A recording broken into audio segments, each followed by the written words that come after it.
Hi there, listener.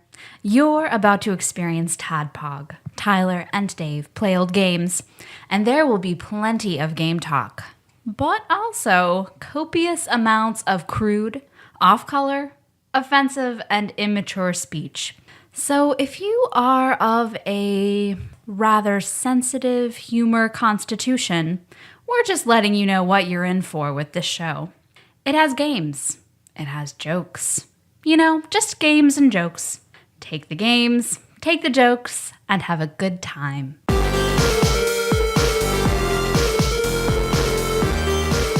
Hello, Internet, and welcome to another TADPOG podcast.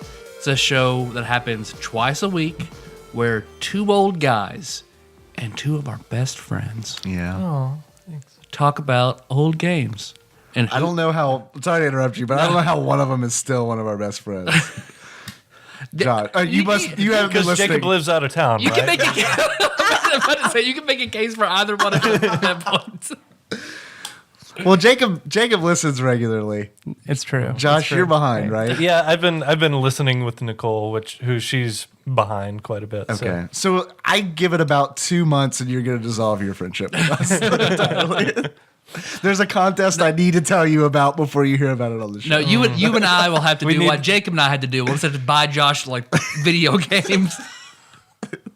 Just thanks for all the good times. We've been really- here. We love you. Been really mean to Josh. Yeah, It's fine. I got some pretty good games. I got Soul Calibur. I've got Paper Mario. I think. Yeah. Oh, you got Paper Mario? Do you still have it? Somewhere. Yeah. Okay, can I borrow it? But it was the 1,000-year door. It's the GameCube one. Yeah, it's Yeah. the GameCube. Oh, okay, never mind. I still would love to borrow it, but I was thinking about it for the Although show. I have Paper Mario for the N64. So Awesome. I But will- we can't have it. yeah, I have it. You can't borrow it. Sorry. It's pretty fucking cool, right? So Josh and Jacob are on the show today. Okay. I guys. tried to not talk until I was officially introduced, but I was I fucked it up for forward. everybody. I was just Well, like, it's at least you're not like writing notes and holding them up to me and Dave like Shake did whenever I didn't immediately introduce him and he didn't know what to do. So he was like, introduce. Well, it is Original Flavor Wednesday. So that means we're playing games off Dorkly's nailed it. top 25 Nailed it. N64 games. I was thinking about that this morning when I was getting ready. I was Is like, he going to fuck it up again? exactly. Because it was weird because Nikki I hope was you were washing your dick, just like, not going to fuck it up again. scruff. Wonder what Tyler's up to. I wonder if he's got the right list in his mind or not. Getting the little hard bits out of your ass crack. Just like, yeah, it's not going to fuck this up. Yee. Look on Jacob's face is what made that. I feel like I just bit into a lemon. Obligatory lemon party joke. I don't know. Yeah. Well, today we're talking about Dorkly's 23rd ranked game, Resident Evil 2. But first, I'm your bearded host, Tyler. And with Josh and Jacob both on the show, because we've all been friends for a long time, it's like, what's a good story that includes them? They both look awesome right now. They're both like, yeah, they're both burning their eyes and both of them looking to the left, but like, in the exact same posture. It's like they have the same RPG idol animation. But essentially, Wiping down the bar. Times are tough. Times are tough. between the three of us, we do, until now it's been unspoken, but now it will be spoken. We all have like this unspoken bond because I think we've all done this for each other. Is basically we've been chauffeurs in each other's poon chariot. Because we've driven around with the other one in their back seat in order to fool around because there was nowhere else to go. I wish I was friends with you guys in high school. It sounds like you had a really good time. Well, no. Did you guys? Neither of you guys ever poon charioted for me, right? I believe like I don't like believe where I you've have. really gone at it, but I've seen You really phoned it in. You just slapped it on there a few times. I was like, On a scale of first base to home base, what are we talking about? I've seen you get to second in my back seat. all right. Oh, okay. It's respectable. Okay, yeah, cool. But I know with both of you, one was with the same girl. Josh, you took her home one time with me in the car. You're driving her home, and I guess I don't know how her and I communicated to fool around like this because I'm in the front seat and she's in the back seat. So I can't even remember how we did it. I know what happened, but while you're driving, I'm sitting beside you. I have my right hand between like the seatbelt and the seat, reaching into the back seat, and finger blast her from the front seat to the back seat. How is she situated in order to make that I don't happen? remember. I guess she was up like she was hugging me, maybe. Okay. From the like her arms wrapped around the headrest or whatever. So she wasn't like she was rubbing my pretending to look out the back windshield and just had her. She had turned butt pushed up completely against around. yeah. No, I think I'm completely oblivious. Yeah. My windows are steaming up. because I think it's like under the premise of her like up close giving me a back rub, so Yeah. that I'd reach my hand around the seat. It's pretty slick. And then Jacob, I mean, we're on like country back roads taking her home. Jacob, on the other hand, like her and I are in the back seat and we're like a driving subway. through Southside Paducah, and she gives me a Brendan Johnson. Oh, Howard Johnson should also be an HJ. I think. I like that. It's I was good. thinking about that also in the shower when I was rubbing my dick. Because that's where Jacob, when you're driving and you were just like, after everything was done, you had to comment about the weird noises because like Yeah. we were because like we were whispering. What's that smell? It was all about the entire thing was that they whenever they would talk back and forth, it's like you couldn't really hear what they were saying, but it just ended up being like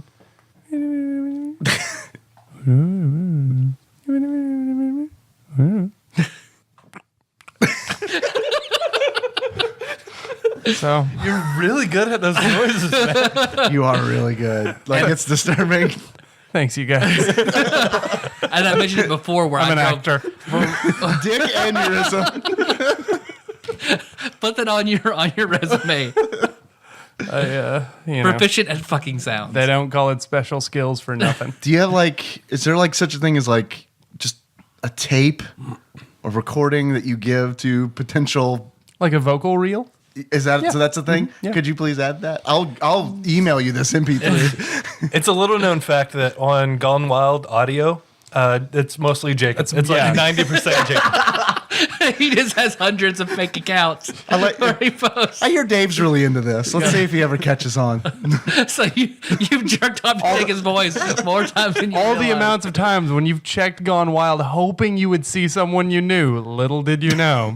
I was hearing. It's someone I always knew. it's always been me. Yeah. Well, It's like footprints. Acting. That time when you only saw one pair of footprints in the sand, Yeah. you were jerking off to me. Yeah, another TADPOG t-shirt. It's good. And I talked about the one where I drove Josh around when I was 15 in the Books A Million parking lot so he could fool around with the girl. Yeah. I just blasted Papa Roach and Smooth Criminal back to back to back to back. There was no repeat, so you had to like manually push the back button in. no one knew what was up. I'm sure. No, just that because I mean Books A Million was closed, so it's just this one car in a vacant There's parking a black lot Cavalier driving in just circles. driving in circles. Good times. Were they? What's up, Internet? I'm Dave, your bespectacled host, and I really do wish I went to high school with you guys because, man, you had poon chariots, and You did have sex in There's- my bed one time. Really? Yeah, because I don't remember that A at month all. later, you told me about it. You're like, "Yeah, we fucked in your bed What? in our very first apartment together." No. Oh, yeah. Yeah. No, I feel like that was because that's when I feel like that was when we broke the kitchen table. the Internet can still hear Maybe, you. maybe, yeah. By the way, whispering. Was that when we broke the kitchen table? You're saying we, saying it's like it. Was that when you and I Just broke the kitchen table when we bareback were raw dogging. having sex? Yeah, It was an old kitchen table. that we first like broke. press board kitchen table that we had. Yeah. I think we need to hear another intro story. It's no specifics, but So I'm just Dave. I'm your bespectacled host, and I wish I went to high school with you guys because, Yeah. man, we just drove around like Yeah. just a bunch of fat guys driving around. Like Like on motorized wheelchairs. no, Where no. Do you one person in a motorcycle, the other person in a sidecar. You're both wearing cowboy hats and sunglasses. kinda? Do you remember the Jeep from Great Outdoors? No. Of course you do. A friend of mine from high school had that same year, same wood panel Jeep, and we would just get in there and drive around. And I do love wood panel Jeeps. do you? I almost bought one for my first car. Very close. He never poon charioted for me because I was not. Added to the Urban Dictionary, Yeah. Tadpog Nation, Poon Chariot. Poon Charioted burb. We did Doom Train a couple times in there. I liked that phrase, by the way. I like Doom Train. I liked what you guys created of the phrase. I love Archivist Corn. Archivist Corn does some good shit. Yeah, I Yeah, love his new segment.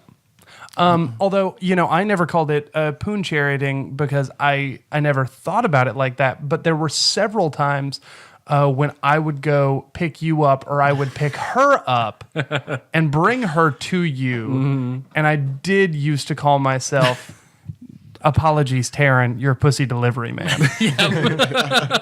That full phrase. Apologies, Taryn. For what's about to happen. Apologies, Taryn, and my mom for bringing shame to the family. And you're welcome, Jacob's dad. I was at your house most of the time. Well, Dave, if you ever need a pussy chariot, Yeah. just give me a call. Okay. Thank you. Just I will. give me a call and I'll tell you to call a fucking Uber. We don't even know what that means. We don't even know what that means here. That's true. It's like when I was single and was like, "Hey, if you like Tinder," and you guys were like, "What's Tinder?" And there were like 4 people in Western Kentucky that were on it. I feel like I could possibly be the first Uber driver in Western Kentucky. Like, just decide to do it. Hey, you know what? I'm just gonna do this. If they don't mind sitting in the back with a baby, I could do it. It's fine. I'll be poon chariot driver for whoever. That'll be But put your Uber, but a little asterisk for sexual gratification only. only. Poonber. What's up, guys? What's up, Josh? Not much. How's it going? Good. I don't have an intro story, though. All right. I think Tyler covered that with Poon chariot. our all-inclusive story. So, Boon Chariot story. That's such a good phrase. Such a good phrase. I think because I'm trying to use Poon instead of everything else. Right. Still trying to bring Poon back. And I just finished the second it's of the back. Percy Jackson books about chariot racing. So I think that's where all that kind of came from for me. It's a weird mixture. I was, reading about chariot A racing. slang term for vagina and a YA book about mythology. All right. What's up, Jacob? Hey, man. You got an intro story? I don't know that I've ever had an intro story. I think most of the time I just kind of let it roll. Although, is this my time where I bitch about the list? Yeah, Oh I think yeah, that's a good time. absolutely. Yeah. You have a Okay. problem with the list? I have a don't know about huge this. problem with the list. Okay, why? No sports games? That is something to do with it, but I feel like here's the thing. It's the top 25 N64 games of all time. The best, agreed upon by wrestling fans everywhere. The best wrestling game of all time is WWE No Mercy. And the fact that it is not even on this list ahead of Mortal Kombat Trilogy, which is like shit. It's shit. It's the Mario All-Stars of... Yeah, there's no way that it should be on this list. And the fact that No Mercy, which is the best wrestling game ever, isn't on this list, I'm not saying that it's, obviously we all have bigger problems in our lives, but... Nope. As a stay-at-home dad whose baby does pretty well, nope. So I think it's absolute bullshit. And I think which is why I feel it's just one dude's opinion. And I'm sorry, that's being sexist. It may be one lady's opinion, but whoever it was. But you're a man, though. Yeah. So it is one dude's opinion. No, I'm saying that for them, it's one dude's opinion. I think this was when it lists who it's written by, it says staff. Yeah. So you can either take that as all of them or just a guy. Yeah. But which is why I was talking to Tyrone about it, and I said I wanted whatever the next list that you guys to do to be based off of like Metacritic or something. Oh man, I feel evil. Like I feel slimy doing something on Metacritic. I don't know. I feel like Metacritic's like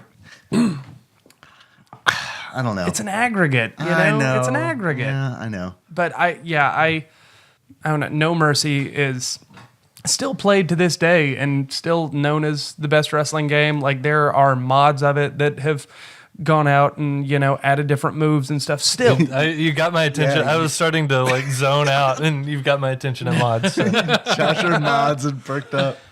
But yeah, so I don't know. I think that it's bullshit, and I think that there's no rationale behind having. Honestly, I think that No Mercy should be in easy the top 15. Easy. See, and I agree with you. Yeah. Against all the wrestling, that's the one thing I've seen on forums and people who I know are dedicated wrestling game players. They all go back to No Mercy as being the best one. So I haven't played that much of it, Yeah. but just from what I've heard about it from everyone, from all around the internet, Yeah. it should be. So the fact that it's the best and is not even on a list of the top 25 of what is, like, granted, kind of a maligned system. Nah, man. I think that's bullshit. There are about 23 good games for the N64, and No Mercy is one of them. So, Okay. boom. Well, I mean, Tyler has the game, so we could do it. We could still talk about it. Yeah, next time you're in town and have more time, and then love I'd it. also talk to Exalted Lord Mike of Purdue, who's very big on No Mercy. That great. we would do that. So that'll be another Shit Monday sometime. Yes. And I have it, and I'll bring it in. You guys can see all of my created wrestlers. Okay. You'll love it. Okay. Is that what? Well, I don't want to talk about the game too much. Okay. But like, is that one of the reasons that it is one of the best? Like character creation? The or- created wrestler was really good. Yeah, and initially there were others that, you know, WrestleMania 2000 gave you some options, but like this was the one that like gave you sort of the level of customization and the level of ease of play that anyone could kind of pick up and Could I do the ridiculous thing that I do in Tiger Woods golfing games, where I make myself exactly? No. That sucks. Because I would love to be in the game just like I am. It's an N64 game. It's but- really funny in Tiger Woods, but it would be much more funny in. I mean, you could do a decent approximation. Yeah, you could 'cause I do it, remember yeah. they did me back. My after school uniform in high school was white T-shirt, red sweatpants. Okay. That was pretty much anytime we spent the night at anybody's house. That was what I wore. Okay. So, and that was back when I was particularly heavy in high school. So they made me with like the heavy set wrestler, white T-shirt, red sweatpants, barefoot, carrying around a doctor's old fashioned sliding scale to like. Who was it? Like X-Pac's theme or some shit like that. Yeah, So it's about fashion accessories. Yeah. Are there glasses in the game? there are. Oh, okay. Well, then I'm in. Certainly, I'm in. Yeah, 100%. It's better. It's better than Saturday Night Slam Masters. Yes. Okay. All right, Yeah. Cool. I like Saturday Night Slam Masters, but yeah, it's I absolutely. mean, I never know what's going on, but yeah, like it's. The only two wrestling games that sort of are by fans of professional wrestling that are looked at in the same strata as No Mercy is the Fire Pro Wrestling series. And the reason that it's so well revered is because it's all 2D, but super customization. And also because it was only released in Japan, they would have a lot of stand-ins for American wrestlers. So you would basically buy Fire Pro Wrestling and have all of WWF, all of WCW, all of ECW, all of independent wrestling on one cartridge. And it was great, but it's the ease of use of play. Like Fire Pro, you needed to work at a little bit, and you need to work to be really good at No Mercy, but anyone can pick up and play. Okay, we definitely need you on No Mercy. Resident Evil. Resident Evil. Two. Dave, do you hear that? I do hear that. I hear. It sounds like Dave, do you hear that? I'm looking at Jacob. I don't know what I'm supposed to mouth noises. I think. Guys, is this the Jacob, only, do- is this the do only mouth reason you're stuff. friends with me? Do mouth stuff. You're really No. good at it. No, Take I'm off your not shirt. going to do it. No, I will. All right, I will do that. But Put your tits in camera. I do hear that. I hear that reluctant guest house trade. Pull it in. It's not. I wouldn't say it's a poon train. It's something though. I don't know. But of course that is the Dave Reads and Wikipedia train. That's the signal. It's leaving the station. It's true. Which, of course, ushers in a segment that we like to call Dave Reads from Wikipedia. Okay, guys. Resident Evil 2, known in Japan as Biohazard 2, is a 1998 survival horror video game originally released for the PlayStation. It was developed by Capcom as the second installment in the Resident Evil series. Its story takes place 2 months after the events of the first game, which is called Resident Evil. It is set in Raccoon City, an American community whose residents have been transformed into zombies by the T virus, a biological weapon developed by the pharmaceutical company Umbrella. In their escape from the city, the two protagonists, Leon S. Kennedy and Claire Redfield, encounter other survivors and are confronted by William Birkin, the mutated creator of the even more powerful G virus. This is essentially the plot. We're getting the plot. So here's some other things that happen that we're probably going to talk about, so we'll skip that. Resident Evil 2 was well received by critics who praised its atmosphere, settings, graphics, and audio. Its controls, voice acting, and inventory system were criticized, however, and certain reviewers disliked its puzzles. The game has become a million seller and is the franchise's most successful title on a single platform. Years after its first release, Resident Evil 2 was included in several lists of the 100 best games. Following its initial success on the PlayStation, it was ported to Microsoft Windows, the Nintendo 64, Dreamcast, and GameCube. It was released as a modified 2.5D version of the Game.com handheld. I don't know what that sentence. I don't even know what you said. Yeah. The story of Resident Evil 2 was retold and built upon in several later games and has been adapted into a variety of licensed works. That's it. I saw the movie. Yeah. I did see the movie, but I kind of blocked it out of my mind. I can't remember everything that happens. And I've seen like 3 of the movies. Really? But it all kind of like bleeds together. I don't really know what's... I stopped at the first. I watched the first one and I was like, okay, well, I feel violated. I think it just becomes like sort of a magical girl tropey kind of thing eventually, right? Where it's just Mila Jovovich getting superpowers and destroying some of the iconic monsters from the series. But then she loses her powers and then she gets them back. Oh, okay, good.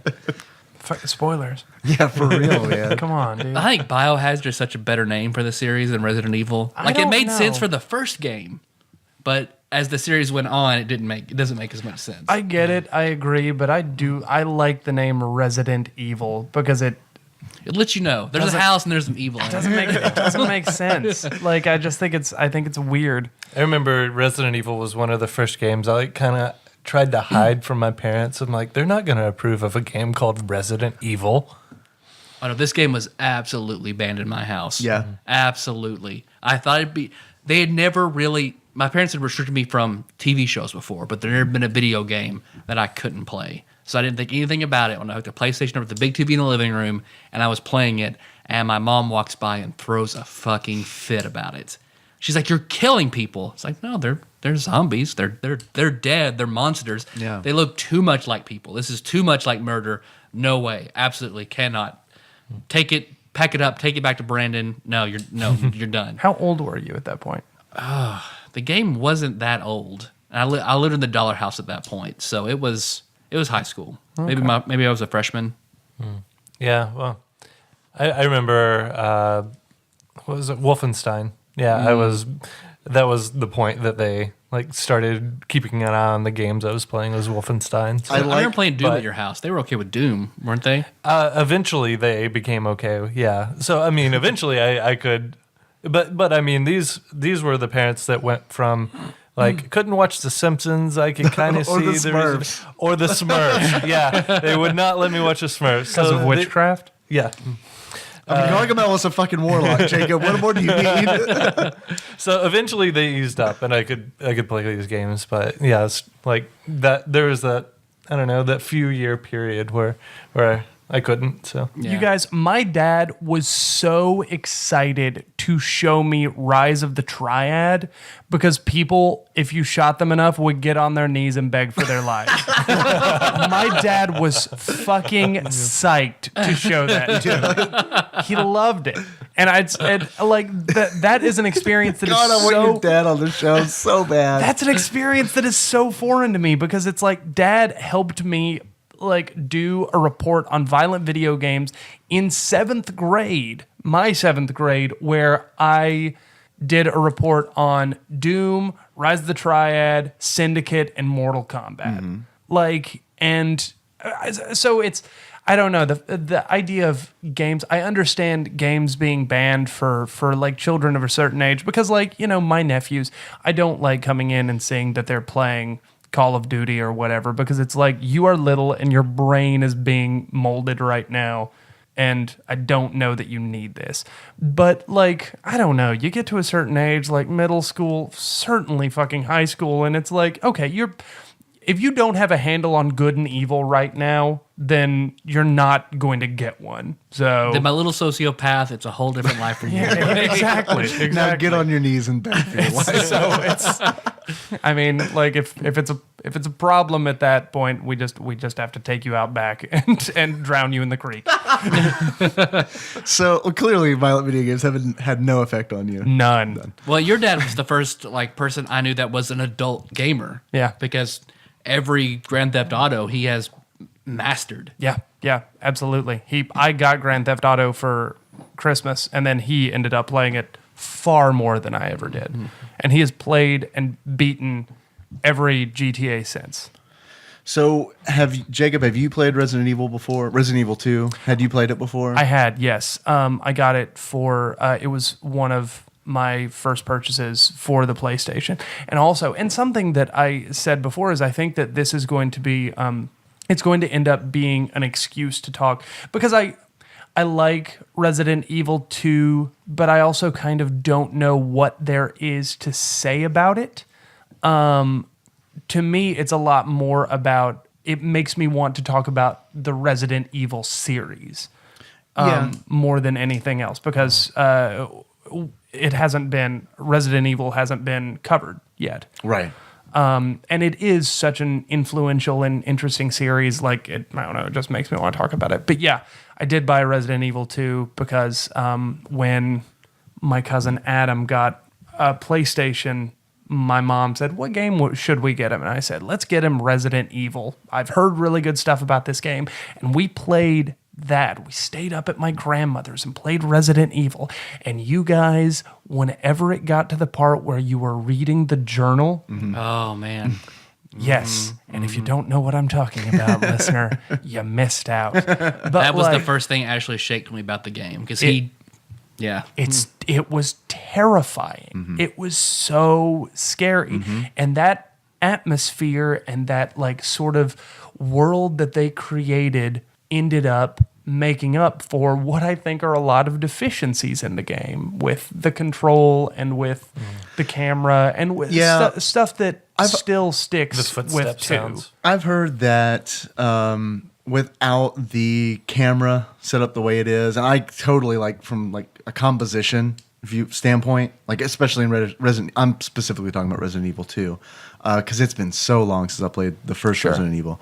As I was playing this game, I was thinking that they set these shots up. Yeah, They set these shots up to be scary. Yeah. Like, and if you had the freedom to move the camera around, There's you a lot you wouldn't would have miss, that. like the liquor. Whenever you first get a glimpse of it, like you're inside and you turn a corner. There's a window there, and you see it just kind of scutter across the window really quick. Yeah. And you're not sure. Yeah. If you had try to look out the window, and it's Right. like it's too dark out there. Yeah. Right, yeah. And had you been given the control of the camera, then you likely would have missed it. Yeah. You know? Or you would have put the camera in a position that's a lot more easy for you to play the game. Yeah. And then I think that relieves a lot of that tension that is 100% necessary in this game. Well, it Yeah, is- but also, I mean, you have to consider that you're like half the time you're shooting off camera. Yeah. Like you know that there's something over there and you're just aiming. Yeah, you hear the moaning, you hear the strange. I mean, all of Raccoon City in that part of the world, it's all built on cardboard. It's built on hollow cardboard. So The floor. That's why the steps sound so weird. Yeah. No matter where you are, pavement, carpet, whatever, it's all hollow cardboard. But I think shooting monsters, hearing monsters, and not being able to see them, I think is also a big part of design too. Because I think that has to be intentional to create tension. Because if you were always seeing the monsters, then I don't think it would be nearly as stressful. Holding up your gun and just waiting for it to come on camera, and you know it's coming. Especially when it's like a liquor that's fast, you know, and it's like this thing is going to come up on me like in a split second. Well, and it does because of the composition of the shots and stuff like that. You almost, there are times when you almost feel separate from Leon or Claire or whatever. You feel almost like a voyeur looking into the scene. I'm particularly like thinking about, shots from far above where you're looking down on, Leon climbing steps or something like that. And he like very angrily. Yeah, super angry. That's one of my notes. I didn't notice that last night. He walks upstairs. He walks he walks like your dad when he's pissed off. Not like your dad, like everyone's dad. Like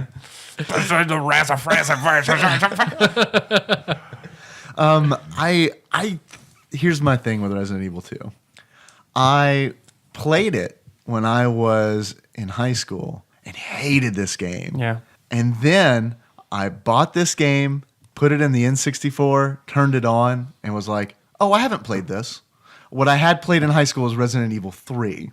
Oh, Nemesis. Which I did not enjoy. Yeah. But so I turned this game on. I saw the title screen with the big eye. Yeah. And it goes Resident Evil 2. Like they were trying to trick me at first. And then I was like, oh, shit, I haven't played this. So I got a little excited. And it was almost immediately dashed because I was like, on the title screen, there's like start.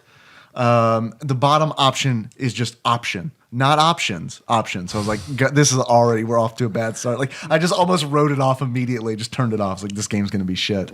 I really got into this game. Yeah. Like I feel like I missed out in 1998 by not playing this game. And I feel like I love it when I run across a game like spoilers. I love this game.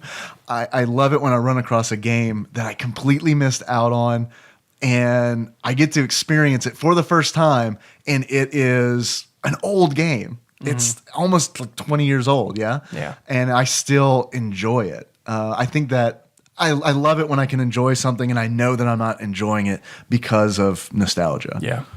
It has its problems though. Yeah, it does. It It has does. its Well, problems. and it's definitely one of those games that I feel it's just the cruelty of the generation that it doesn't age well, it doesn't look good, it doesn't sound good. It was still in a time when like the voice acting was the voice acting is Oh man, the abysmal. voice acting. But the voice acting in the first Resident Evil was also very bad. Yeah. But it's just one of those things where they knew what they were trying to do, but they ended up making like a B movie with the bones of a classic, you know?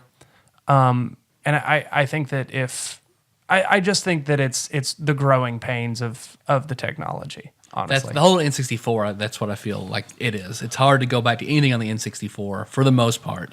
Even stuff like Mario 64, which I think holds up about as well as anything else.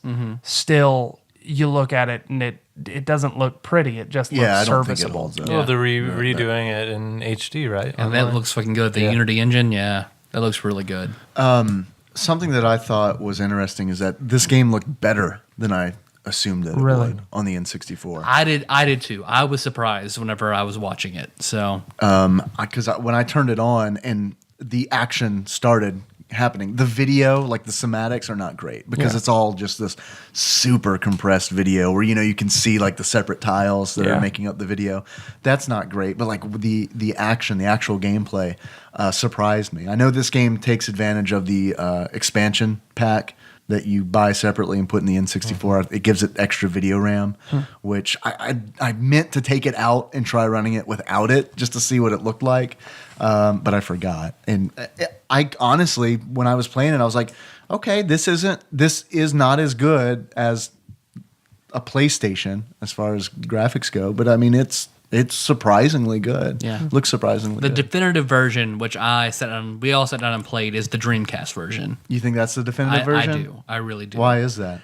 It looks and plays smoother than the other versions that I've played. Yeah.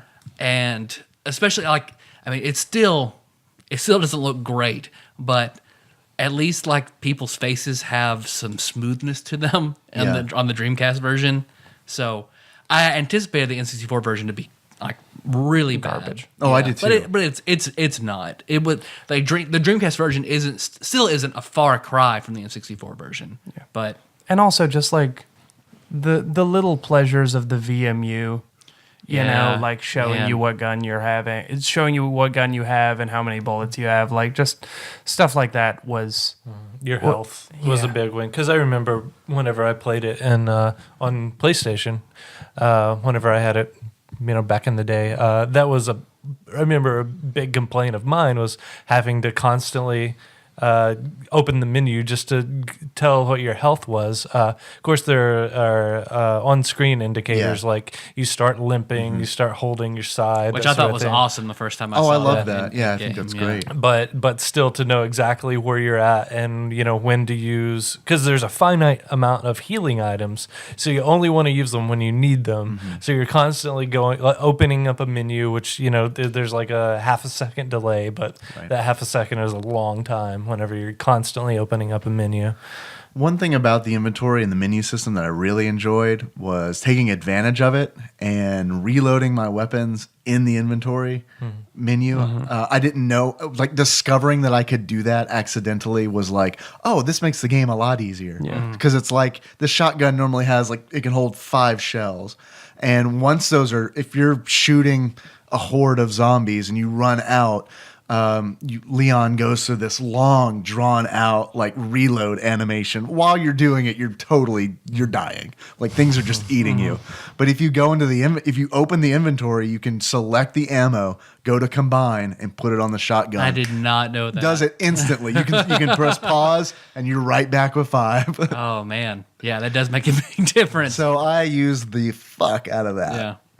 Because this was the first Resident Evil that I really got to play. Because I remember, Ashley Shake was the first one of my friends with the PlayStation and the first Resident Evil. And he told me all about it. I'd go over and watch him play it. And the only time I'd ever played it before was he played as Jill. Of course, he plays Jill in the first one. And he was like, it's too hard to play as Chris. And I was like, let me play it. I'm gonna play as Chris. I'm gonna get in this game and I'm gonna beat it as Chris.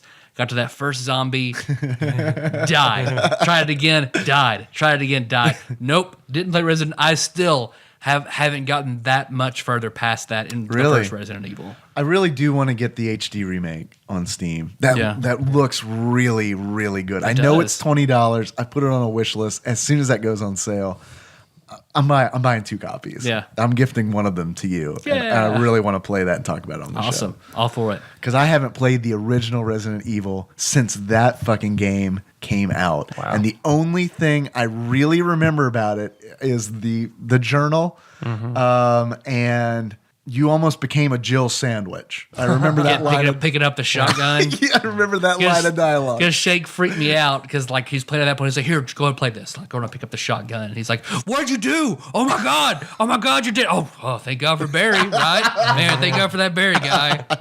Barry Burton, good guy.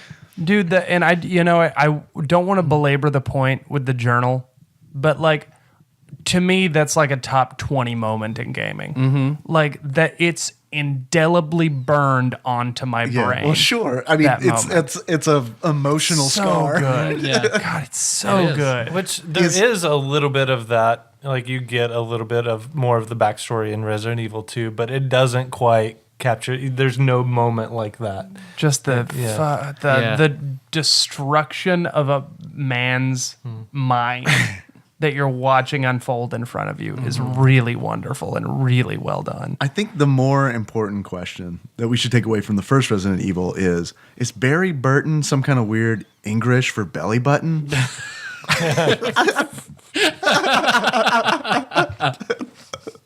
And what does that mean about the character? Because I know that like Japanese game designers like to do that kind of shit. Because like Naruto, like Naruto's kids are basically named Burrito and Salad.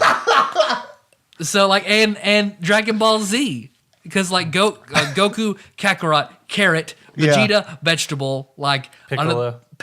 Well, yeah, everybody's named after like Piccolo. I like panties and potato salad and shit like that. I love to imagine just like two Japanese men in business suits. One of them's got a PlayStation controller, the other one just elbows him. Barry Burton. But I remember sitting down and playing this game for the first time. Like, I was blown away by this. Like, especially when, you know, I want to know all about Leon. Like, okay, why is Chris's sister suddenly here? And then the truck explosion, and then you getting to choose which character and things being different, divided between the two. Yeah. That was amazing. Who did you choose initially to play as? Claire, Claire, because I had an attachment. Because I wanted to play as Chris in the first one. Right. So that made me want to play as Claire in the second one. Because they're siblings. They're siblings, yeah. Jacob, who'd you go with? You know, this time through, I know that I was more interested in playing as Leon because of how much and I don't remember the first time, but I remember wanting to play through as Leon because of how much I loved Resident Evil 4. I haven't played Resident Evil 4. To me, Resident Evil 4 is, for its time, a 10. Really? And Leon's in it? Yeah. Is that, Leon's a star. Okay. I bought it on the Wii. Is he a star? Played it for though. That's true. Is he Raccoon City star? Yeah, he's still just a Rookie. cop. Because Yeah. I got it on the Wii, played it for an hour, took it back. Because there's no way I could stand up with the nunchuck and the Wiimote and play a Resident Evil. Yeah. Super frustrating. I've Yeah. always meant to go back to it. It's on my Steam wish list because I want to play it with a controller. But See, I didn't. I played Nemesis, but that's as far as I got in the series. you're the only person I know that played Nemesis. So is Resident Evil 4 the one with the guy where he's like, "What are you buying?" Yeah. Okay. Because I've seen that spoof. Dr. Mega 64. The Mega 64. Dr. Professor Chainsaw Guy, who is actually like Dr. Salazar or something like that, and I don't think his background is ever explained, but if you get close to him, he'll just chainsaw the fuck out of you.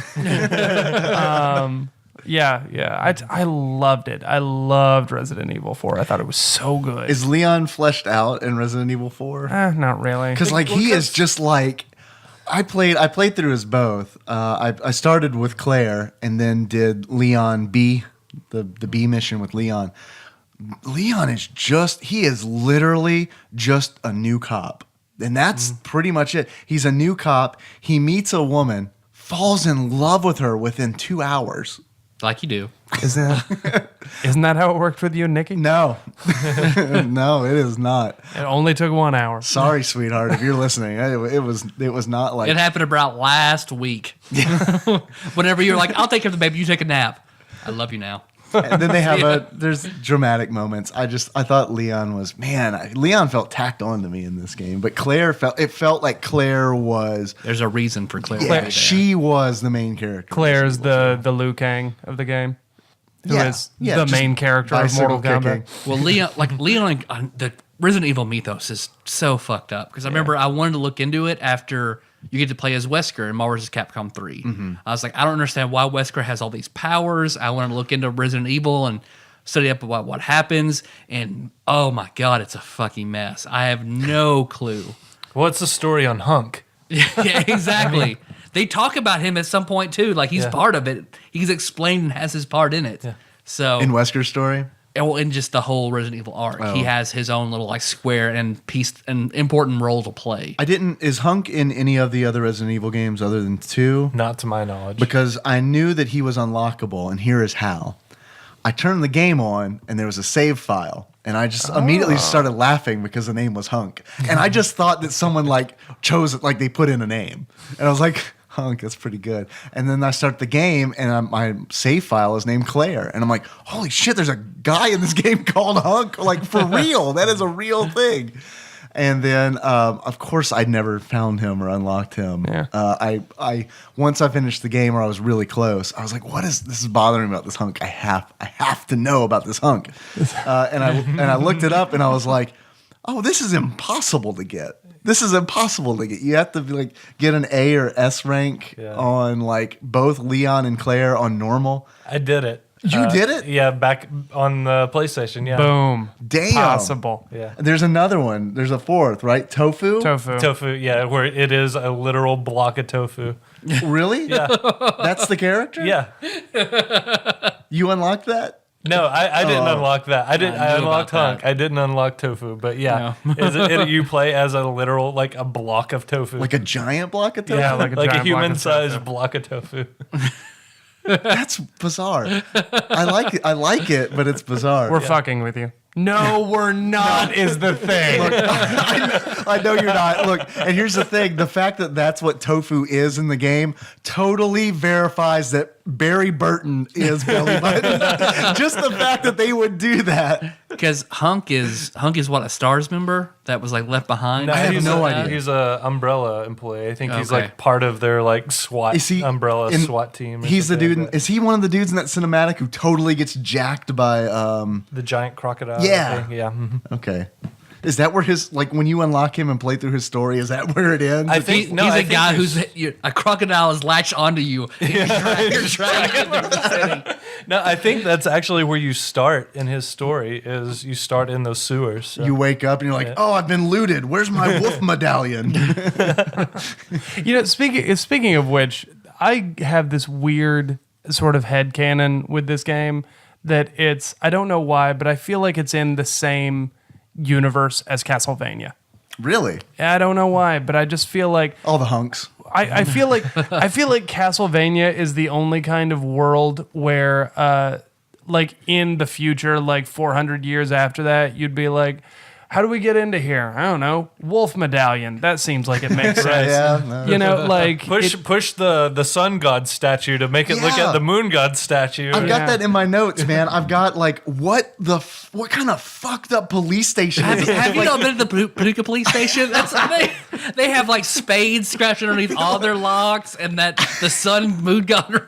Just depictions of women being lowered into the pits of hell. It's this marble statue clasping a priceless ruby. Yeah, I mean, it's right there in the... That was a hell of a way to get past the city council. I mean, our tax dollars are paying for this, and they're the hints on the statue are so obvious. The moon and sun must look at me. Well, there's two fucking statues not looking at you, so I'll just, I guess, turn them so they look at you. Well, I got a gym now. Thanks.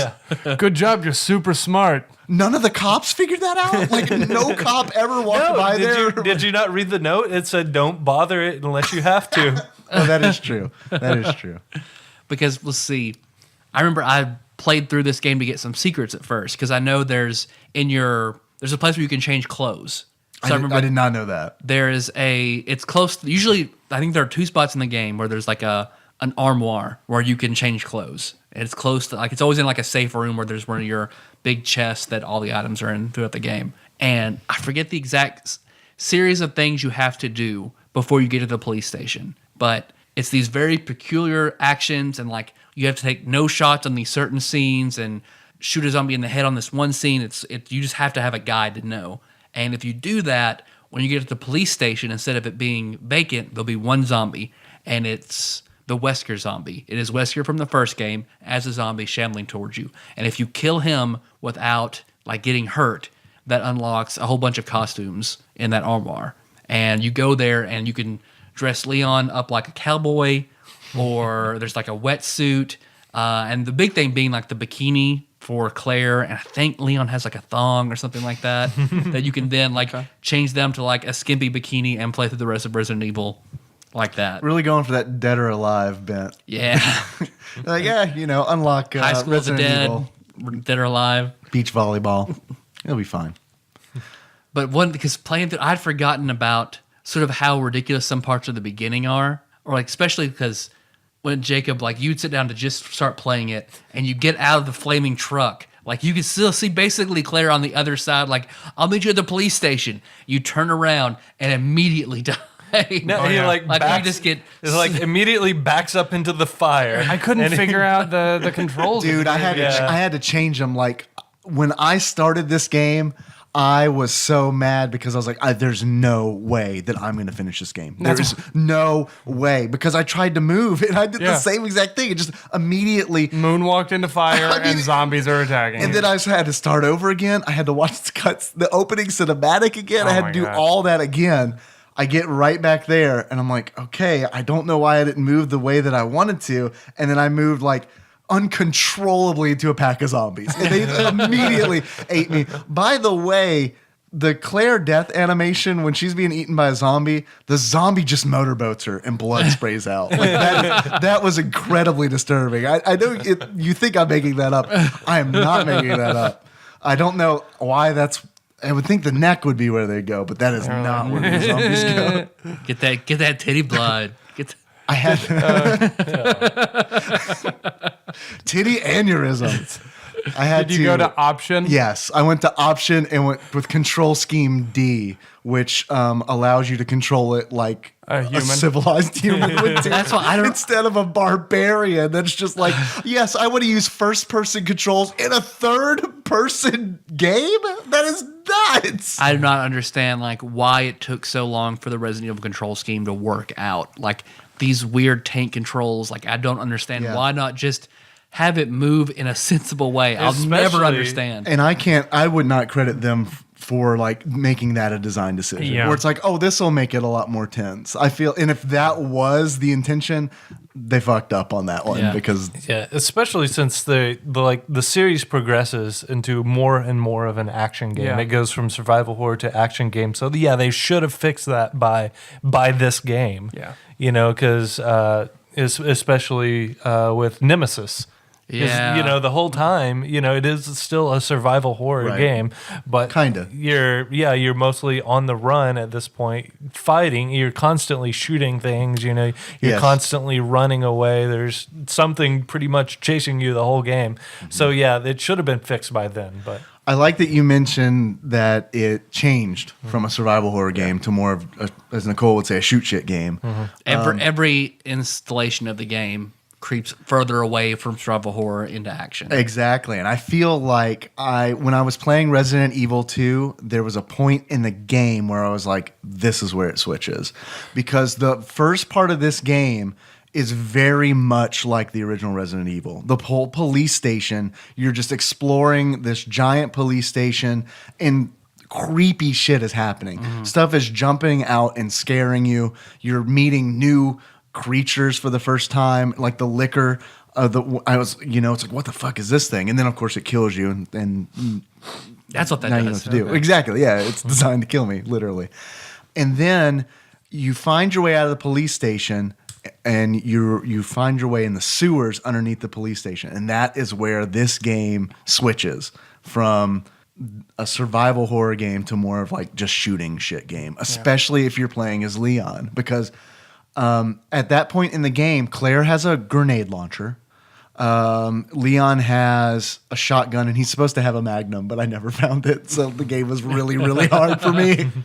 But that is where it feels like it's not so much exploring. It's just you going from point to point, just killing shit in between. Mm-hmm. It's not as bad as Resident Evil 3 Nemesis, where that is, I felt like pretty much all you're doing. But if this game didn't have the police station, I definitely wouldn't have enjoyed it as much. Yeah, and I never beat this game. I got to the part where you play as Ada Wong and where you are the little girl running around. Sherry. Yeah. Ada Wong being the woman that Leon falls in love with after 2 hours. And she also has her weird part in mythology, and I feel like she has her own like standalone DLC or something. Somewhere where you're just Ada Wong. Do they explain why she's dressed like she's going to like the governor's ball? Fan service? Yeah. Because you do meet her and she's wearing this very short red dress. It's really kind of weird. She says that she's trying to find her boyfriend John, and maybe she wanted to Sure. look really good for him or something. But then Dr. Bilkins' wife Annette is like, she's a spy. She's a spy, and I don't know what to believe because Annette has a gun to my face. Meanwhile, I've only known this other woman for 2 hours, But you're in love. But I love her, so of course I believe her.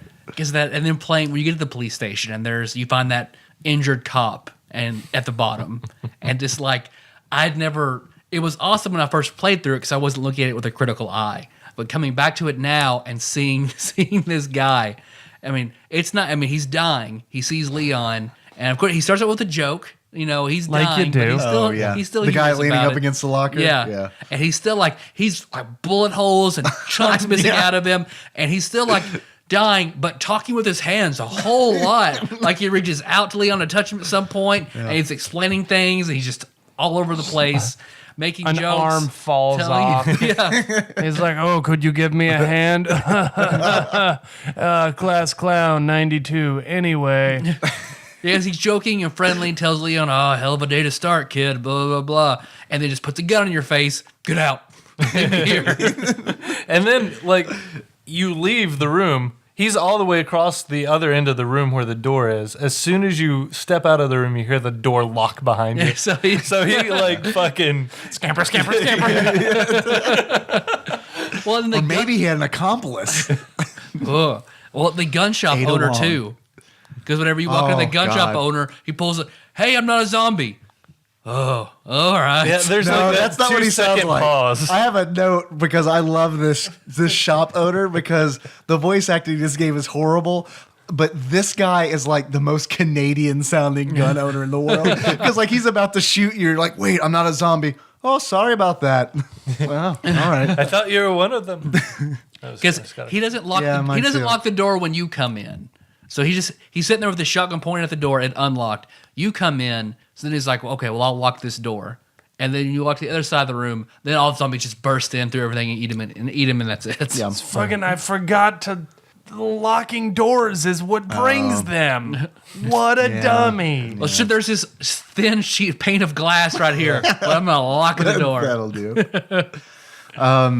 This game made me jump, and I love that because it's so long that I've played. It's been a really long time since I played a game that like made me jump and like just yell an obscenity because like the scene that really got me that made me jump was there is a hallway in the police station where the windows are all boarded up. And you go down this hallway several times.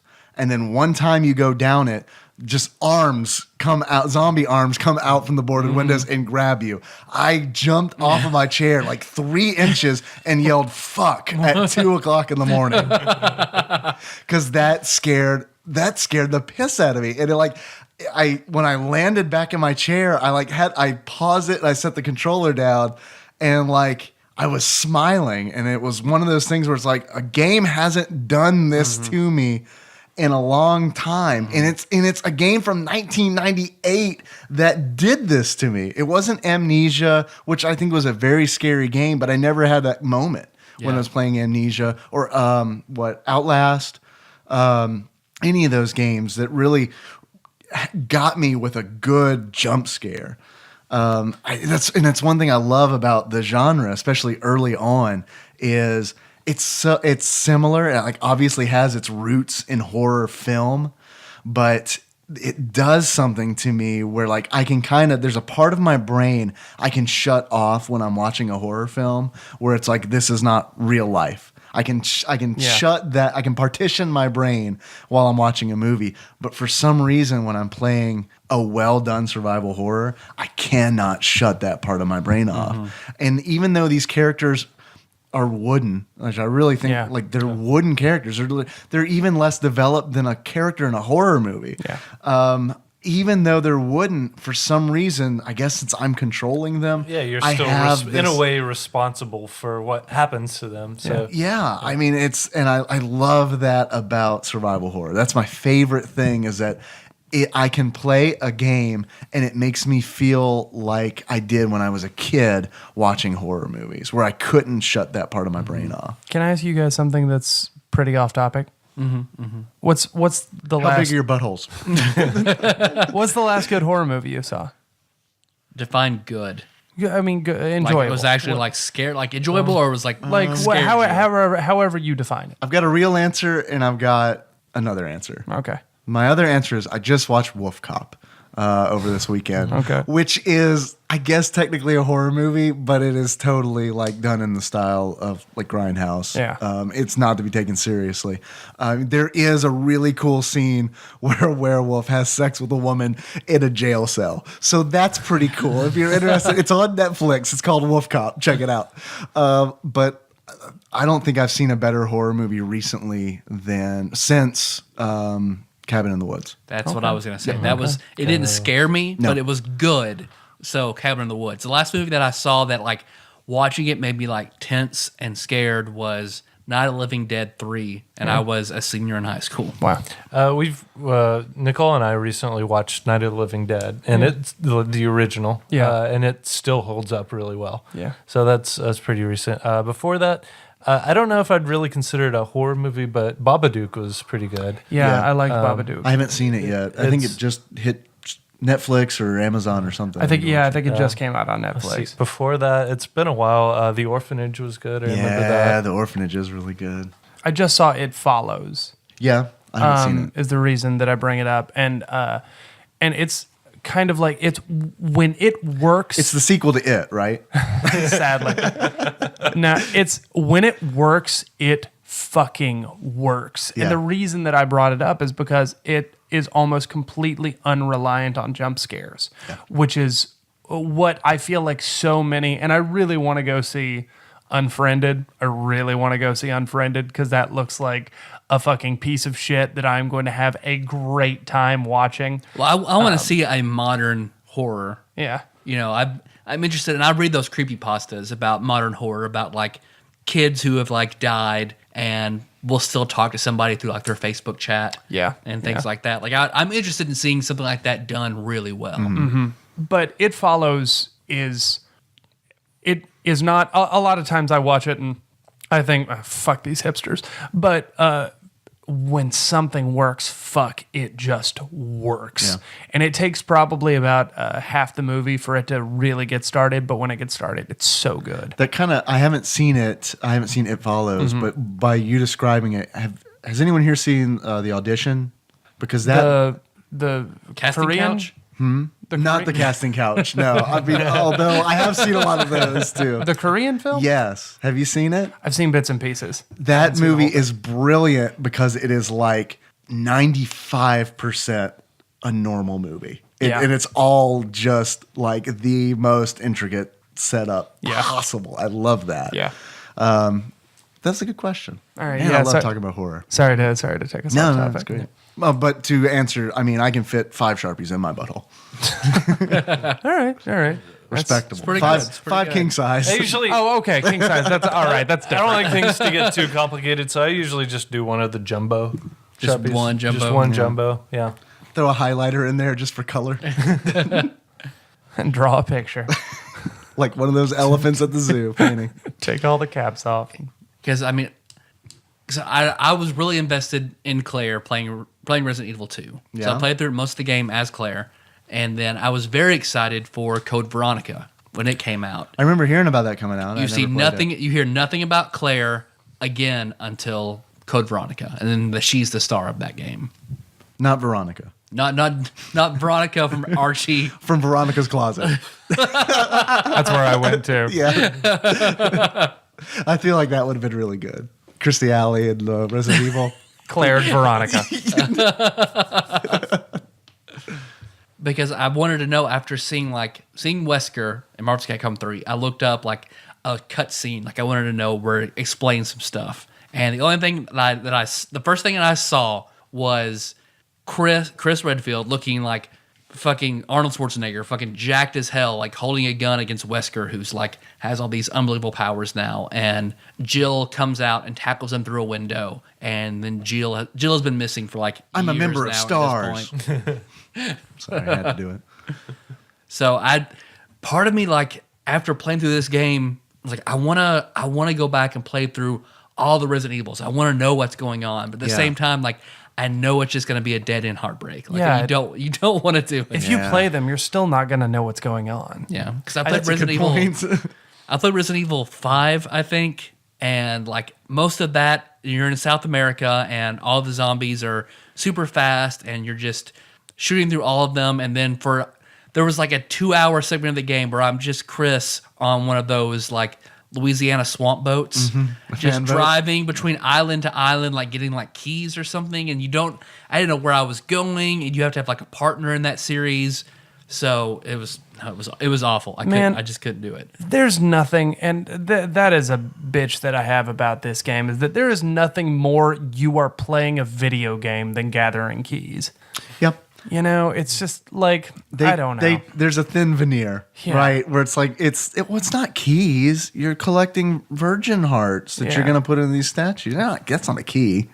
I mean, technically, it's not a key. We've upgraded from Wolfenstein. Yeah, they're all fucking. But I mean, you keys. get 'em- and I like- I understand it because it gives you the opportunity to have a moment like you had, Dave, where you have to go through this hallway 4 times, and in order to go through this hallway 3 times and have nothing happen, so that the 4th time it can scare you. You Right. know, like I understand that, but it's still just like it feels equivalent to like a teacher just giving you like do problems 1 through 25 on like Friday right before you're about to head out the door. It's like, I don't fuck your busy work. Let me play the game. It didn't feel like busy work to me, though, because I know in that Wikipedia. Dave loves math wonderful. problems. Oh, Never felt like God, busy I love work. math problems. I always forget the 0, though. 1 through 25, odd, love it. Fucking bring it on.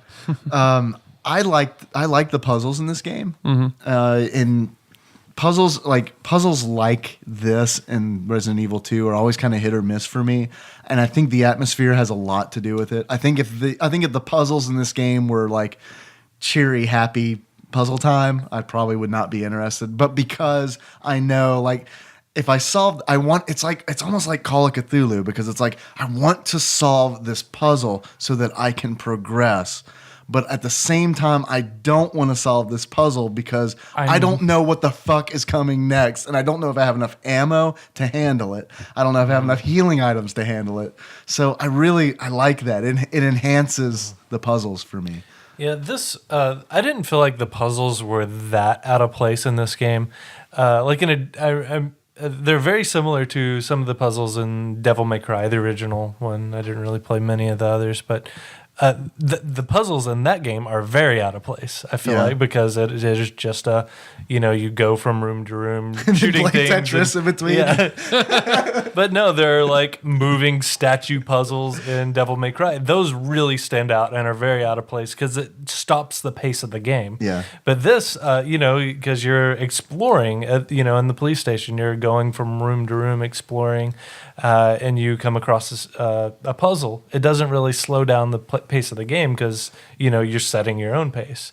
You're not, just beating the shit out of demons or anything like that. So Hurry up and finish this puzzle so I right. get to the next combo. The difference between like furious action interrupted by moments of stillness, as opposed to basically what Resident Evil is kind of like a game full of stillness interrupted by moments of intense action. I think that's fair. That's a better combination to go with. Yeah. Do you guys have any achievements for this game? I have a few achievements for this game. Before I do the achievements, I just want to say I'm curious. I want to know from everybody who you think the hardest monster was to kill in the game, because I have the answer. I don't have an opinion on this. Like, I'm counting on Josh. Talking boss monster? Just monster. Just what monster? Well, you don't kill the crocodile, do you? You do kill the You crocodile. do? That's an achievement of mine. Okay. I don't. You don't have to then, because maybe I'm thinking of Resident Evil 1. It's Just Bob take a Running guess. Just humor me. Take a guess. I have no idea what you're asking. Just what's the hardest monster to kill in the game? It's a really Man's simple question. inhumanity to man. Correct answer. Jacob wins. Hardest monster in the game. Say anything, Josh. Just say anything. I'm drawing this up. Just say anything.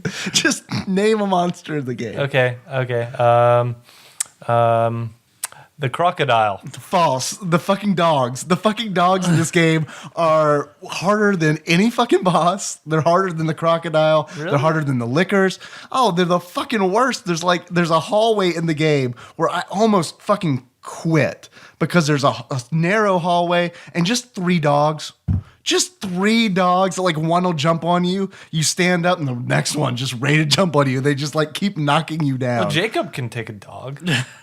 Jacob, I thought about you when I was playing this game because there's three police dogs. I assume maybe they're virused out. They're not showing any signs. These dogs have no discipline. The cops die and they just all go crazy. There's one in a cell that manages to bust his way out. He's a Doberman. Like he's just a dog. But for some reason it takes like 4 shotgun blasts at point blank range to kill these dogs. And Like Tyrant, you're lumbering at me. That's Yeah. fuck you, Tyrant. I can dodge out of Dog, the way. I can't fucking. All of the fucking enemies of this game I felt like I could avoid, but like every time I ran into a dog, it was like, I have to kill this dog. Like a bird I don't Ninja re- Gaiden. It's like I don't nope, remember nope, ever God. having a. Maybe I'm just like keyed to dogs. Because I don't remember. I had trouble with the lickers, like No. aiming down at just the right moment. And Well, you've killed so many dogs in real life. right, yeah. Josh just used the pet button. Oh shit! N64 exclusive. You did- When you press the Z You did trigger, pick up the bag Leon- of treats, right? That's the pre-order bonus, the giant T-bone steak. So anyway, yeah, before we got to achievements, I just wanted to bitch about the dogs in this game because like it got to the point where all the monsters kind of have this audio cue that you hear before you see them. That kind of like is like, oh shit, I hear a licker. The fucking tip tip tip tip tip of the dogs was just like, fuck. How much ammo do I have? Do I have like a full box of shotgun shells? Because I'm gonna fucking need them because I can't outrun them because they're way faster than me or any boss in the game or the lickers. I enjoyed playing. There's a mode on the Dreamcast where you can get infinite rocket launcher and infinite machine gun. And like, Is it a mode or a cheat? it's a mode. Yeah. Arrange mode. I don't know what that So means. Nicole is playing through, just testing it out, playing as that, and I think she passes it to you, Josh, and she of course she wants about to lick her with a knife. She's like, I want to go hand to hand with this thing. No, it's worse because she started playing the room before. And like she's got a submachine gun with infinite ammo, and she goes over to the trunk and she opens the trunk, rocket launcher, infinite ammo, Gatling gun, infinite ammo, H gun, 8 ammo, knife. She like discards everything, like gets first aid spray and then the handgun and the knife. Man, she is hardcore. She goes out in this hallway, sees the liquor, Yeah. pulls out the knife, and it's just like It just blows her. murders the fuck out of it. No, she just stands there like stabs it. Then stabs. it swipes at her. She takes it, stabs it again, just takes the next hit. She breaks a beer bottle in half. They just trade blows until she dies. That's all. And there's one time too, like as the ultimate sort of like fuck you. The liquor, like she's about to hit it, and the liquor like jumps back. It performs a fatality. She misses on that one, and then the liquor comes back and is like, you idiot. With you. Well, like you go back and then get the Oh, rocket shit. launcher and the Gatling gun, infinite ammo. I remember as you're coming around to go, like the liquor's on the next screen, so you pause right before you turn that corner and you get your shit in order, and all of a sudden, And like, you sent like 8 fucking rockets down the hallway before. I don't know. Because I started. And then you walk down, the next screen happens around the corner, fucking liquor. like it Jackie Chan style, like flying kick, half your health gone. It kicks you so hard, it falls over and it scrambles away. And then you're just limping around with your grenade launcher and Gatling gun. I'm glad you mentioned the rocket launcher because I only ran across it once. I don't know if it appears anywhere else in the game. The N64, as far as I know, didn't have this arrange version. That's what it's called. you get the rocket launcher, and that's how you get the final shot on Tyrant. At the very end of the game, yeah, is when you get the rocket launcher in the normal game. And he blows up into like, it's like he's made out of glass because it's all just rendered polygons. So it's like you shoot him and he like turns into this like glass monster. Like I actually thought that was like, are these shards gonna? Is he made of sand? And I've just hit him with this. He turns into a glass monster. But it's great because they give you 2 rockets, and it only takes 1 to kill him. So it was like this really satisfying reward. They're like, here's a free rocket. Do whatever you want with it. It's like I came around the corner. There's 1 zombie. There's 1 naked zombie. And I just light up on him and just blast that motherfucker. He doesn't explode into polygons. He just falls in half. Yeah. He just falls in half. And I'm like, I swear to God, if this like zombie's top half comes crawling at me, I don't even think I'm going to watch the final cutscene. Yeah, I remember I was playing around with a grenade launcher and I shot a little bit too close to the wall. And I was like, oh, that didn't hurt me. Shot little bit closer, then like point blank range right up against the wall with the rocket launcher. No ill effect. Mm-hmm. Yeah, no, perfectly fine. We're done coding this game. We're not gonna do rocket launcher physics. Okay, you're fine. Yeah, man, that grenade launcher, super powerful. That is one thing that I never put away as Claire. But I never use the knife. I don't even know what the knife animation looks like. Like it's awful. I got into the police station, opened my inventory. It was like, never going to use this. Just tossed it in that trunk. Handed it to a zombie. Yeah, here. This is going to make me feel You'll better. need this. Okay, I'm sorry. I've stalled on achievements long enough. Yes, I do have some achievements. The first of which involves the crocodile that you mentioned. You run across this huge crocodile as a boss in the sewers, and he comes out of this like Death Star trash compactor looking area and comes like writhing at you down the corner, and you run, and then this little, I mean, it's very subtle. This propane tank just kind of bloop, falls behind you. That's like, oh, maybe I should do something with that. So my first achievement is Smile, you son of a bitch. And in order to unlock Smile, you son of a bitch, you kill the giant gator when he has the propane tank in his mouth. Because that's what he does. He just sees the propane tank and I guess mistakes it for Claire and bites it. And all you have to do is turn around and just shoot it. And he blows up. Not into polygons, just into like gator mush. Gator mush. Full of protein. Do you want to go around the table? Do you have one, Tyler? My first one is Dat fan service. And you get that by beating the game as Claire wearing the bikini. Okay. Not Leon is wearing the thong? Or is that your second achievement? Banana hammock. Jacob, do you have any achievements? Nah, man. I didn't come up with any. I came up with some last night, but I was so tired whenever I got home last night that I forgot them. So I didn't even try. I'll be honest. I have another one. I did not look up how to pronounce it, so my apologies to all collectors out there. This achievement is called Kagophilist. In order to unlock Kagophilist, you never throw away a key, because every time you use a key and you don't need it anymore, a menu option pops up that says you've used the heart key. You're not going to need this anymore. Would you like to discard it? And you have yes or no. What you have to do is always hit no and keep every key that you find in the game. My other one, False Revenge, and that's for killing the Wesker zombie. Because you think, I got that fucking asshole. No, you didn't. No, you didn't. wait like 3 more games. My last achievement is Revenge of the Nance. And in order to unlock Revenge of the Nance, you have to kill 2 giant spiders in the sewers with 1 grenade. The only reason that's an achievement is because I did that in the game, and I immediately thought of you, Josh. oh, thanks. Yes. My third one is Lick That Liquor Zaz style. And that is you kill a liquor with the knife. Okay. Victor Zaz, From Batman style. Yeah, I like that. And then you arrange his corpse in a pleasing fashion to you. And my last one is Marvel vs. Capcom Fever. And that is from the internet rumor that you could unlock Akuma and play through this game as Akuma. And like throwing Hadoukens at zombies and shit like that. he takes you for a ride. I mean, It wasn't that unbelievable. I mean, No. I mean, it's a cat. I mean, Yeah, they have it's a a Capcom piece game, of tofu, so, yeah. so it's not that unbelievable. Yeah, there's nothing that is so ridiculous that it's like a piece of tofu, okay, but a kuma, I don't come know, on, guys. have some respect for the franchise. Tyler, Yes, Dave. I had a lot of fun. I had a lot of fun playing this game. I had a lot of fun talking about it with you and very close friends. I'm glad that they came in to do this. But before we end this show, I need to ask you a very important question.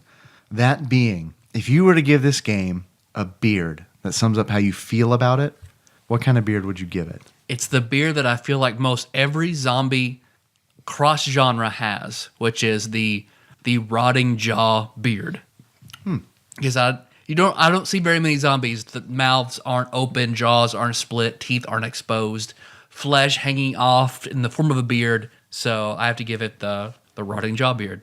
They have to do it that way, otherwise moms think that you're killing human beings. That's true. It's too close. It's too close. That's like the classic thing to Like do. if mom had seen me killing a licker or the crocodile, she wouldn't have said a thing. But the zombies were walking like people. No, banned. Side That South Park banned. Side note, y'all know that iconic zombie from The Walking Dead with like her bottom jaw missing with Yes. all of the meat hanging down? Yes. It's a buddy of mine. Really? Yeah, it's a buddy of mine. Has no bottom jaw. They didn't think she'd be a very successful actor. Thank God for The Walking Dead. She showed the world. She played Anne Frank in a touring children's show that I did. Yeah. With no jaw. Daring choice for Anne Frank. That's why she wrote everything in the diary. She couldn't talk. That's awesome. Yeah, I don't know. I mean, you were the rotting jaw zombie, and I just wanted to put that out there. Tyler, you shouldn't shoot that man. His jaw is broken. You need to drive him to the hospital. That's true. Get in this large truck. Tyler, I've got another question for you. And that is, if you were to give this game a pair of glasses that sums up how you feel about it, what kind of glasses would you give it? I'd have to give it glasses that it's just the glasses part with very thin gold framing around it, and then the earpiece. It's basically like it's just the glasses are just floating on your face. It's very sexy. They're being worn by a sexy woman in a low-cut shirt and some kind of a skirt because she's probably a spy or she's some kind of hot scientist or intellectual like lab technician. Or some guy named John's girlfriend. You have to perfectly blend the gross Right. and the sexy to have a Resident Evil. Okay, fitting. I like it. I have one more question, and this is for everybody at the table. Okay. What monster in Resident Evil 2 is the hardest to kill? Dogs. Jacob got it. What Josh is showing me? Tofu. Is this what tofu looks like? Can anyone confirm? I've never actually seen it by itself. I've seen it mixed into shit. Yes. This looks like an ice cream sandwich that's just painted white. That'll give you an idea of my food Or it's vocabulary. the ice cream sandwich without the cookies on it. It's just the ice cream in the middle. It has hands. It's holding a gun. yeah, well, yeah, you still fight. This just looked like square ice cream. That ain't no tofu. This square ice cream. My name Dave. You just reminded me of the people that Nicole used to work with. She was eating. I don't think you should tell this story. I don't really feel like we would need to edit more shit out. She was eating carrots. No, I have to tell this story. She was eating carrots, and they were like, "Oh, you really like them Cheetos, don't you?" Nicole was like that? People she worked with. She used to work with these people. Yeah. That seems completely uncharacteristic of Nicole. It was that time Josh and I were in Josh's house eating a bowl of carrots, and Nicole walked in. Y'all gonna show like them Cheetos? I mean, that part is really weird, too. I don't think I've ever seen the two of you with a bowl of carrots. What I want to know is, how much is this game on Amazon? Tyler, how much is this for game? the 64? For the N64, correct. Oh, okay. For the N64. Used, please. Because I'm sure the PlayStation is probably pretty cheap. The N64, though, $17. $70 from Tyler. Jacob, $10. $10 from Jacob. Josh, what do you think? 25. 25 Cheetos or 25 carrots? Okay. I really like them Cheetos. $10. $10. Nice. Jacob, you win. I listen. You win. I keep up to date. Yeah. No, you got it. Actual retail value of Resident Evil 2 used for the N64 on Amazon at the time of this recording is $14.35 based on Price is Right rules. rules. Jacob does win. You collect your 1,000 Tadpog Dylars. Yeah. With the exchange rate, I can get so many Tadpog points for that. That's true. Oh, man. Yeah, but they're worthless. I know they're completely worthless, wouldn't do but, it. you know. If you want to. If you I just just like how they them. look. Yeah, exactly. You can buy Like Tadpog acres, right? Oh, man. Acres, God. acres in the fiefdom. Yeah. This is exactly what freemium games are like. We can make that.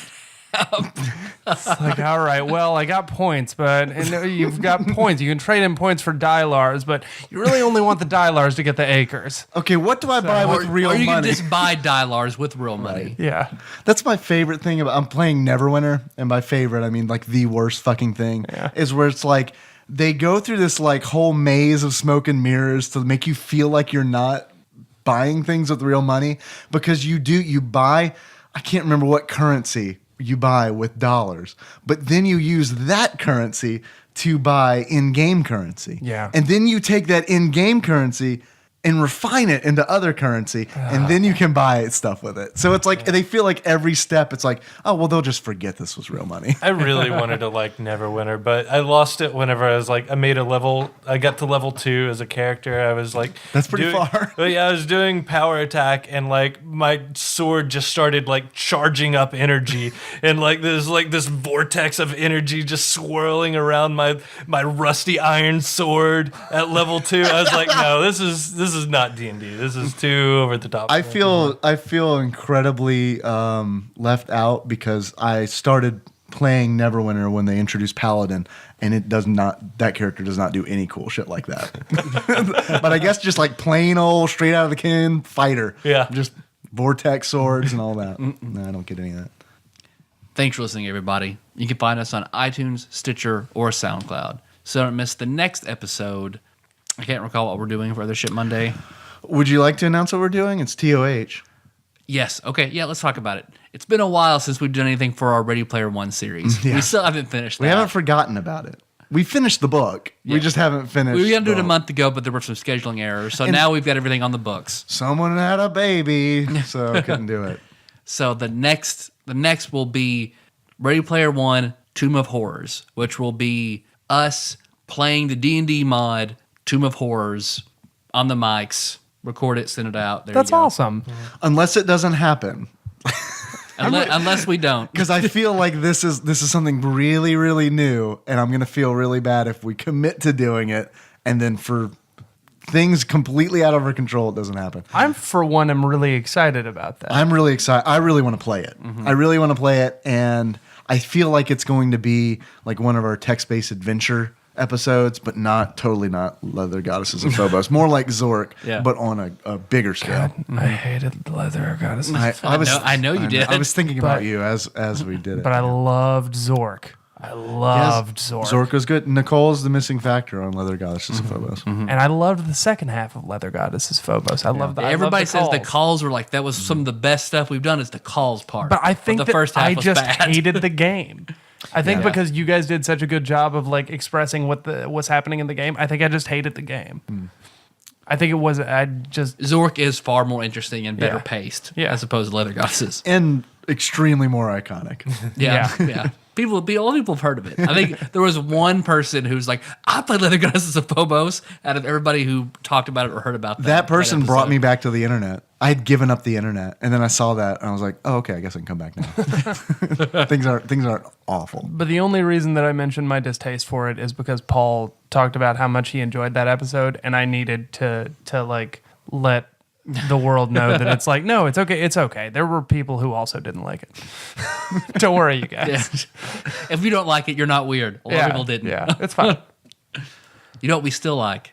5-star written iTunes reviews. Brandon Johnson. They help us out a lot. We love Brandon Johnson. Howard in the Johnson's. back of Jacob's I'll take car. a Howard Johnson Brandon Johnson. any day.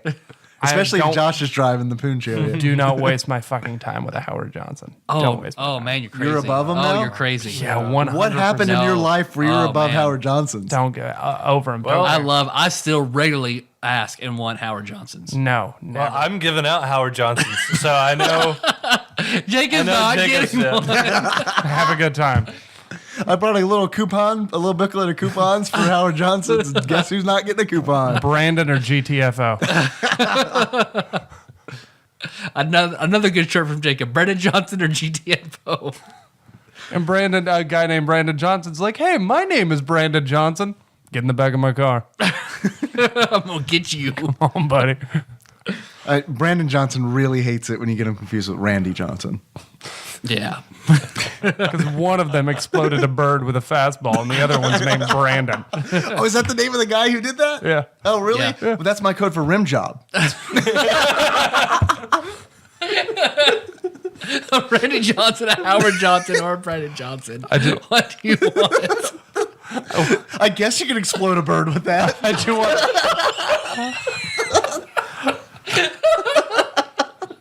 I do want that bird exploding video to be in the show notes, Oh, please. man.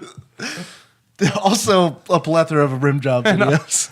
It's click on this. It's roulette. Sandwiched in, there's six of somewhere. them. Is this going to be Randy? It'll be a 50-50. Randy Johnson exploding a bird or an up-close rim job. It's a thing where like every other letter in the link is one of the things. So it's like, if you click on the A, it might be something else than if you click on the D. We'll see. It's a fun TADPOG activity.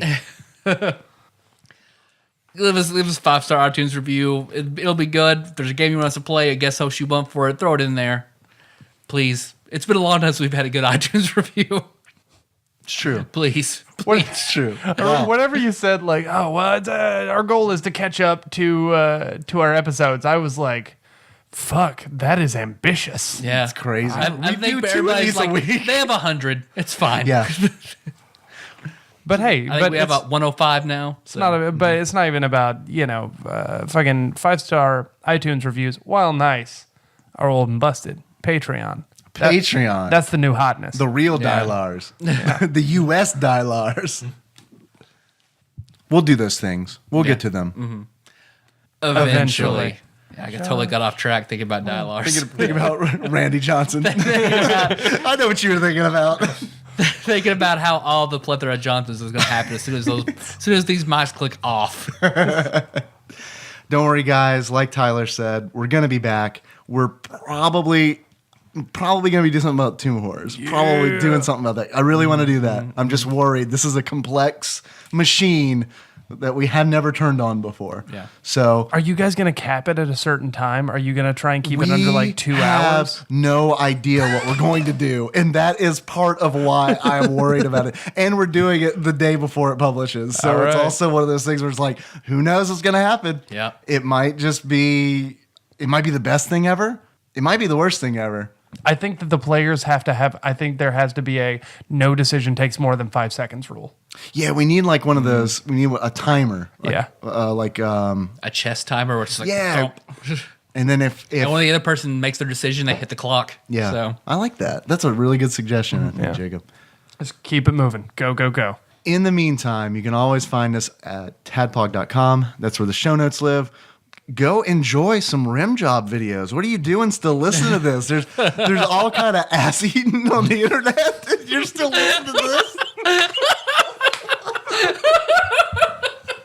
what are you doing with your life? Come on. Look at ass licking video. I know you're at work. It doesn't matter. Your boss doesn't care. You just became like the most encouraging Jewish grandmother. What are you doing with your lives? Go look at the ass eating. I know you love it. Now I want you to do that in your Obama. Your Obama last night was really good. I can't. I'll never do it again. Do it as Wario, It please. was one moment. I need to think about that one. Okay. Next time you're on the show, I expect some Time for Wario. some ass eat. Which is not good. It doesn't sound good, but it's funny to us. No, that sounded great. You know what? You can also find us on Facebook. We're at facebook.com/tadpog. There are a lot of cool people there. Now I'm thinking about all the Wario like power ups, like because he likes candy and garlic, and it's just assholes. Like you're playing WarioWare, shake it, and he comes up to lick an asshole, and you shake the Wiimote and have him look around the asshole. Ooh, Randy. Show's over. Yeah. I'm not even going to do an outro. We're on Facebook. Find us there. Please like us. Please. We're so desperate. We're like, this is the most. We want your approval. We need it. We crave it. If you have any kind of comment about this episode, that's a really good place to put it. I'm curious what you think about Wario Randy Johnson's, personally. You can also find us on Twitter. The mustache and the nose just on someone's back. You just see a wobbling hat with a W on it. That is vile. Oh, man. You can also find us on Twitter. We're at @tadpog_podcast. It's cumbersome, I realize. Thank you for everybody who is retweeting us, especially our tweets about our episodes, because that, of course, helps get the word out. If you want to spread this kind of stuff, you're welcome to. We appreciate it. It takes a lot of balls or a lot of labia to really promote this stuff. I don't even do it a whole lot, honestly, because I feel like I can't do it locally because I'm talking about eating out Wario's asshole. That can't come back around to me. Hold on. Wait, let's get this straight. Wario doesn't like having his asshole eaten. He likes eating ass. Yeah. No. I think that's what I'm thinking. No, that's a Waluigi, on the other hand, is a very different story. You want to call us? You want to be one of the cool people who calls us? Please do so. About once a month, we do an all-call show. Brown starfish. I guess, do I even want to open this can of worms? Send us your Randy Johnson story. I don't want to listen to that. I want that just to be the episode where it's Jacob listening to calls about Randy Johnson. Jacob is like a fucking is tied and bound. Clockwork Orange. Listening to calls. Just eyes Jesus propped up. Christ. Tyler's standing over you with a giant porcelain cock Again. and a bowl of carrots. Cheetos. Eat the Cheetos at my ass. Yeah. Man, that's some orange dust I don't even want to think about. You can call us, please. Leave us some kind of story that'll make Jacob cringe. You can do that by calling 270-883-2555. Hey, did you like this episode? We got a Patreon. If you feel like paying for your audio pornography, then you're more than welcome Then to. call Chandra. But if you feel like paying for whatever the fuck this was, go to Patreon. You can. Yeah, that's good. We're at patreon.com/tadpog. As usual, don't feel obligated to do it. It's just something that if you want to do, we really do appreciate taking your US dollars. And listen, these guys put a lot of work into this. It's like 2 to 3 hours of entertainment every week. It's like toss them a buck. What's it gonna hurt? I you? like that. But just $1. I'm getting Just $1. uncomfortable. I know. I'm getting uncomfortable. Like, I feel like you're not asking for money. I know, but I'm right next to you. I feel like I Tyrone should isn't be, asking for money. I'm not asking for money because I'm not getting any of it. But I mean, they put in a lot of work. You toss them a buck. That's all I'm saying. What do you think, Josh? Should they toss them a buck? I guess. You Give 'em kind a of fucking guilted dollar. me into giving them $1. Give them. There we go. There's $1. got it. Yeah, this is what $1 sounds like on the mic. Oh, that's See? Chris. We're gonna frame that and put it up in here. Josh's dollar. Josh's Patreon donation. There it is. I'm not giving this back. That's fine. I see you looking at me like It was a gift. good. You can bring that same joy, folks. You can. Everyone out there. Go buy yourself something pretty. How you want to close this out? Well, I first, I of course want to thank Oh yeah. Josh and Jacob again for coming on the show. I feel like you two brought a lot of really good ass-eating conversations to the table, and a little Resident Evil. Any personal stories you'd like to share before we close out? No. Okay, involving. I'm an I don't know. actor. If you want to follow me on Facebook, tinyurl.com/Jacob York. Feel free. Come on. Where does that go? Does that go to your Facebook page? That goes directly to my Facebook page. But it's just easier than being like, go to facebook.com/jacob.york.actor. I do it 2 times a week. Trust me, I know. Thanks, man. I appreciate it. Josh, do you have a Facebook? I have Facebook, yes, but I don't have anything to promote. I always have things to promote. Always. Wolf fights. Bullfights. If you want a good Howard Johnson from Josh, We do have that coupon booklet. yep. We'll start a new spin-off Facebook group, and you just like that page, get a good Howard Johnson from Josh. There are tiers. They're like you contribute $1. I know you're crying. You get a Howard Johnson. I wish that everyone listening could have seen the look on probably mine, but definitely Jacob's face when the word tears came out. We were very concerned. Yeah, Very concerned. oh, Josh, no. It's okay. You don't have to do it. You don't have to. But I don't want you to stop. I mean, it's definitely going to make it sexier. Just take a second, and then You don't have come to back do- when you're ready. You don't have to do it again. Just the once. That's all you promised. So, Tyler, you asked how we'd like to close it out. I think that we should leave it up to Jacob or Josh. Probably. I mean, are we all thinking Wario? I was thinking, Wario licking an ass. Licking an ass. Okay. Okay. I'm gonna do like the okay sign. Okay, so I'm just gonna get my Yeah, I think that's my false good. my false ass ready. Put it up through my mouth. Okay, I'm ready. So until next time.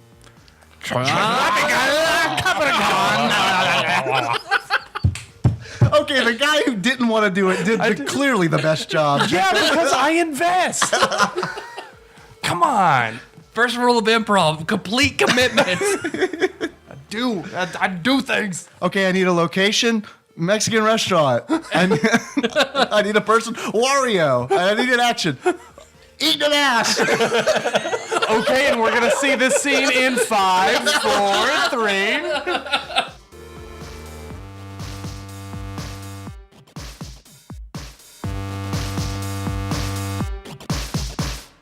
Choke up on these mics because Yeah. wow, you're really good at that noise. Like a little bit of blood did go into my penis. I'm glad we have our singer now. Get your dick wet.